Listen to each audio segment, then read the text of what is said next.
Hello, नमस्कार, सत श्री अकाल, आदाब। मैं शेफ विक्रम बजाज आपका स्वागत करता हूं। आज हम बात करेंगे केक क्रस्ट के बारे में। बहुत स्टूडेंट्स की ये इंक्वायरी रहती है, ये डाउट रहता है, वो इस बारे में परेशान रहती हैं कि उनका जो स्पॉन्ज बनता है, उसकी जो केक क्रस्ट होती है, जो ऊपर की लेयर होती है, वो हार्ड हो जाती है। तो काफ़ी स्टूडेंट मुझसे पूछते हैं, सवाल करते हैं, मेल करते हैं कि सर ऐसा क्यों होता है, जबकि हम हर परफेक्ट मेथड को फॉलो कर रहे हैं, अवन पे ध्यान देते हैं, सब कुछ करते हैं, उसके बाद भी हर बार हमारे जो स्पॉन्ज की ऊपर वाली लेयर है, खास करके जब भी वो ड्राई केक्स बनाती हैं, टी टाइम केक्स बनाती हैं, ऊपर की लेयर हार्ड हो जाती है। तो उसका सोल्यूशन क्या है?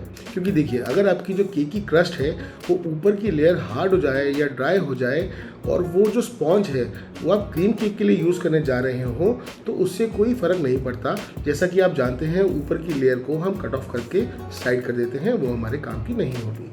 और यही अगर आप किसी को directly T time dry cakes बना के बेच रहे हैं, सेल कर रहे हैं, तो ऊपर की क्रस्ट हार्ड होने पर आपका जो केक है वो सामने वाले कस्टमर को पसंद नहीं आएगा।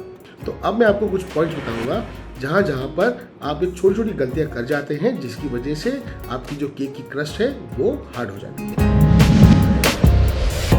सबसे पहला, कई स्टूडेंट्स ये गलती कर जाते हैं कि जब भी वो पैन के अंदर ऑयलिंग करते हैं बैटर डालने से पहले, तो वो ऑयलिंग या बटर जो यूज़ करते हैं वो बहुत एक्स्ट्रा ऐड कर देते हैं। इट मीन्स कि वो कोई चीज़ को बेक नहीं करने जा रहे, अल्टीमेटली फ्राई करने जा रहे हैं। क्यों? क्योंकि जितना ज़्यादा ऑयल होगा, जितना ज़्यादा बटर होगा, वो स्लाइड करते करते उसका पूरा इफेक्ट साइड्स के साथ में आपकी टॉप लेयर पे भी पड़ता है, जो आपकी स्पॉन्ज की टॉप लेयर होती है। तो आप इस बात का हमेशा ध्यान रखें कि जब भी आप पैन की ग्रीसिंग करें तो उसमें कभी भी एक्स्ट्रा ऑयल या एक्स्ट्रा बटर अप्लाई ना करें, उतना ही करें जितना कि जनरली नीड होती है। कई स्टूडेंट्स ये गलती इसलिए कर जाते हैं कि वो सोचते हैं कि जब केक बेक हो जाएगा तो ज़्यादा ऑयल होने पे, ज़्यादा ग्रीसिंग करने पर उनका जो केक है वो पैन से ईजिली बाहर निकल पाएगा। तो उनकी ये सोच गलत है। तो उससे बेटर मेथड ये है कि आप अपने पैन को बहुत ही मिनिमम ऑयल या बटर के साथ में ऑयलिंग करें। उसके साथ सबसे बॉटम लेयर में आप बेकिंग पेपर या फिर पार्चमेंट पेपर लगाएं और तब अपने बैटर को उसमें डाल के अपने पैन को बेक होने के लिए आप अवन में डालें। सेकंड गलती जो आप में से कुछ लोग करते हैं वो ये कि जब भी वो अवन को प्री हीट करते हैं, अगर आपके अवन में ऑटोमेटिक प्री हीट का कट ऑफ बटन नहीं है, तो आप क्या करते हैं कि आपने सपोज 5 से 7 मिनट के लिए, 10 मिनट के लिए अपने अवन को प्री हीट करने के लिए लगा दिया और आप तब तक मीनवाइल किसी और काम में लग गए। और हुआ क्या कि आपने 3 या 4 मिनट एक्स्ट्रा अपने दूसरे काम को दिए। उसके बाद आप अवन के पास आए, आपने अपना केक बैटर उठाया और आपने नॉर्मली अपने बैटर को, अपने केक पैन को अवन के अंदर इंसर्ट कर दिया। होता क्या है, आपका जो 3, 4 या 5 मिनट आपने एक्स्ट्रा जो आप दूसरे काम में आपने बिता दिए, वो टाइम एक्स्ट्रा आपने अवन को हीट होने के लिए छोड़ दिया, जिसका टेम्परेचर जो है वो 180 डिग्री से भी काफ़ी ऊपर चला गया। अगर आपका जो अवन है उसमें ऑटो कट नहीं हो तो। ऑटो कट का मतलब कि जैसे माइक्रोवेव कन्वेक्शन में आपने देखा होगा, उसमें प्री हीट का बटन होता है। इट मीन्स कि 180 डिग्री होने के बाद उसमें जो अंदर की जो अवन है वो काम करना बंद कर देगा। उसका अवन का टेम्परेचर 180 डिग्री आते ही माइक्रोवेव ऑटोमेटिकली अंदर से ऑफ हो जाएगा। तब अंदर का जो टेम्परेचर है वो बैटर रखने के लिए रेडी हो जाता है। लेकिन यही चीज़ आप अगर अवन के साथ काम कर रहे हैं, अवन में बेक कर रहे हैं, तो अवन में कट ऑफ बटन ना होने के रीज़न से आप कई बार उसे ओवर हीट कर देते हैं।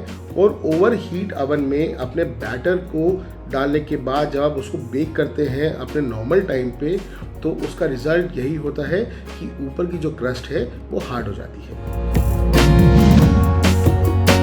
थर्ड पॉइंट में मैं आपको ये बताऊंगा कि कई बार होता क्या है कि अवन में आप जब फॉर सर्टेन पीरियड आपका कोई टाइम फिक्स होता है, मान के चलिए 40 मिनट या 45 मिनट आप किसी भी केक को बेक करते हैं, स्पॉन्ज को बेक करते हैं। कई बार आप अपने किसी और काम की वजह से 2 या 3 मिनट भी अगर एक्स्ट्रा उसको ओवर बेक होने के लिए छोड़ देते हैं तो उसका सीधा इफेक्ट आपकी केक के ऊपर वाली लेयर पे आता है, जिससे कि आपकी ऊपर की जो एजेस हैं, जो ऊपर का जो टॉप पोर्शन है वो क्रिस्पी हो जाता है, हार्ड हो जाता है।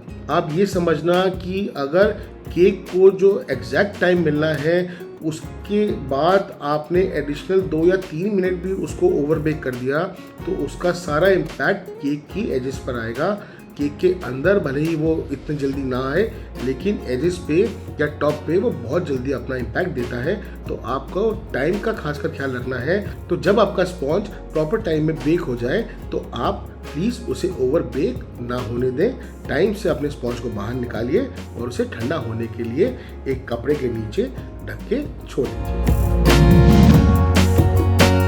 लास्ट पॉइंट, जो भी फैट कंटेंट आप ले रहे हैं, यूज़ कर रहे होंगे अपने पैन को ग्रीस करने के लिए, उसकी क्वालिटी अच्छी नहीं होगी। जैसे कई लोग कई दूसरे ब्रांड्स के सस्ते बटर यूज़ कर लेते हैं अपनी कॉस्टिंग कम करने के लिए, या कई बार वो सस्ते किस्म के ऑयल यूज़ कर लेते हैं सिर्फ 10-15 रुपये कम के चक्कर में। प्लीज़ आप ऐसा मत किया कीजिए, क्योंकि ये छोटी छोटी चीज़ों से बहुत फ़र्क पड़ता है। क्योंकि जो आइटम सस्ती है, मान के चलिए कोई रिफाइंड ऑयल है या बटर है, वो 10 या 20 रुपये सस्ता है, तो इट मीन्स कहीं ना कहीं उसकी क्वालिटी से छेड़छाड़ की गई है, उसकी क्वालिटी से कॉम्प्रोमाइज़ किया गया है।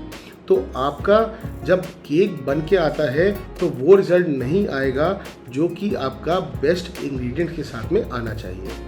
तो प्लीज़ कभी भी बटर से या ऑयल से या मार्जरीन से आप जब भी कोई चीज़ बनाते हैं तो बेस्ट क्वालिटी को ही यूज़ करके अपने प्रोडक्ट को बनाएं। तो चलिए जल्दी मिलेंगे नेक्स्ट वीडियो में, तब तक के लिए गुड बाय, गॉड ब्लेस।